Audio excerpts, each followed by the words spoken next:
बिस्मिल्लाहिर्रहमानिर्रहीम। अभी जो जेडीसी और उनैद लखानी साहब यानी हुसैन लखानी ट्रस्ट के ताउन से अस्पताल बन रहा है, तकरीबन आखिरी मराहिल में जो नेगेटिव प्रेशर है उसका प्लांट भी और वो जो ऑक्सीजन का पूरा प्लांट जो कि सब पाकिस्तान में कहीं भी नहीं मिल रहा, वो उनैद लखानी साहब ने कर लिया, मशीनें हमने कर ली हैं।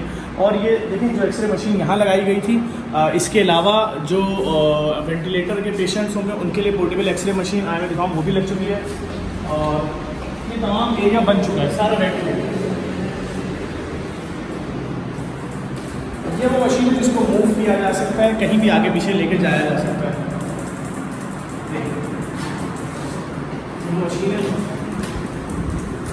अच्छा, इसके साथ साथ जो एक अपील और करूँगा मैं वज़ीर आज़म पाकिस्तान से, वज़ीर आला सिंध से और चीफ जस्टिस ऑफ पाकिस्तान से कि वो मरीज़ जो इस वक्त अपने घरों पर हैं और उनके यहाँ वो वाली ऑक्सीजन मशीनें लगी हुई हैं जो इलेक्ट्रिक से चलती हैं, क्योंकि लाजमी बात है जो पेशेंट्स हैं जिनको घरों पे रखा हुआ है वो कैसे भागा दौड़ी करेंगे, वो कैसे इतना आगे पीछे आए जाएंगे कि 1 घंटे में सिलेंडर खाली हो रहा है दोबारा भरने जाएँ आएँ।